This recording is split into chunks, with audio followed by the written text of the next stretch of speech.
देश के पूर्व प्रधानमंत्री और वरिष्ठ कांग्रेस नेता मनमोहन सिंह की लंबे अरसे से तबीयत खराब थी और इसी के चलते गुरुवार को दिल्ली एम्स में उन्होंने अंतिम सांस ली। मीडिया रिपोर्ट्स के मुताबिक मनमोहन सिंह एक लंबे अरसे से बीमारी से जूझ रहे थे। इसके बाद गुरुवार को उन्हें दिल्ली एम्स में आपातकालीन वार्ड में भर्ती कराया गया। आपातकालीन वार्ड में भर्ती कराने के बाद डॉक्टरों ने तुरंत उनका इलाज शुरू किया, लेकिन इसके बाद जानकारी सामने आई कि उन्होंने अंतिम सांस ले ली है, उनका निधन हो गया है। मनमोहन सिंह को देश के सबसे सफलतम वित्त मंत्रियों और देश के सफलतम प्रधानमंत्रियों में से एक माना जाता है। पूर्व प्रधानमंत्री पीवी नरसिम्हा राव की सरकार में उन्होंने वित्त मंत्रालय का कार्यभार संभाला था, जिसके बाद उन्होंने देश में आर्थिक उदारीकरण के दरवाजे खोले थे। विदेशी कंपनियों को भारत में इन्वेस्ट करने का, भारत में व्यापार करने का उन्होंने न्योता दिया था और यही वजह है कि इसके बाद से भारत में भी व्यापार शुरू हो सका और आज भारत दुनिया के सबसे बड़े बाजारों में से एक है।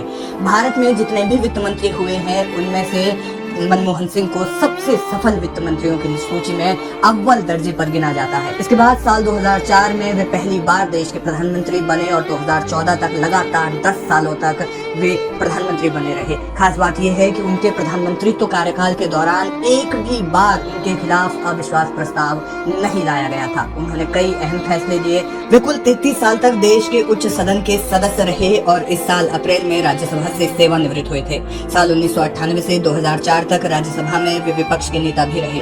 उनके निधन पर प्रियंका गांधी वाड्रा के पति रॉबर्ट वाड्रा ने एक ट्वीट भी किया। उन्होंने लिखा, पूर्व प्रधानमंत्री मनमोहन सिंह जी के निधन के बारे में जानकर मुझे गहरा दुख हुआ। उनके परिवार और प्रियजनों के प्रति मेरी संवेदनाएं।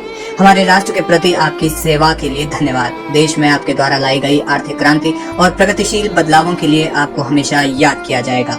बताया जा रहा है कि शुक्रवार को कर्नाटक में होने वाली कांग्रेस नेतृत्व की रैली को पूर्व प्रधानमंत्री डॉक्टर मनमोहन सिंह के निधन के बाद रद्द कर दिया गया है। कांग्रेस का पूरा नेतृत्व दिल्ली पहुंच रहा है। मनमोहन सिंह ने जून 1991 में तत्कालीन प्रधानमंत्री पीवी नरसिम्हा राव के नेतृत्व वाली सरकार में वित्त मंत्री के रूप में शपथ ली थी और इसके बाद 4 महीने के बाद उन्हें पहली बार राज्यसभा में उन्होंने प्रवेश किया था। तब से वे लगातार इस सदन का हिस्सा बने रहे। इस दौरान उन्होंने उच्च सदन में 5 कार्यकालों तक असम का प्रतिनिधित्व किया और फिर 2019 में राजस्थान चले गए। अपने राजनीतिक जीवन में उन्होंने सिर्फ एक बार साल 1999 में दक्षिणी दिल्ली सीट से लोकसभा का चुनाव भी लड़ा था। हालांकि उन्हें उस चुनाव में सफलता नहीं मिल सकी थी। पूर्व पीएम मनमोहन सिंह का जन्म अविभाजित भारत के पंजाब प्रांत के एक गांव में 26 सितंबर 1932 को हुआ था। डॉक्टर सिंह ने वर्ष 1948 में पंजाब विश्वविद्यालय से मैट्रिक की शिक्षा पूरी की।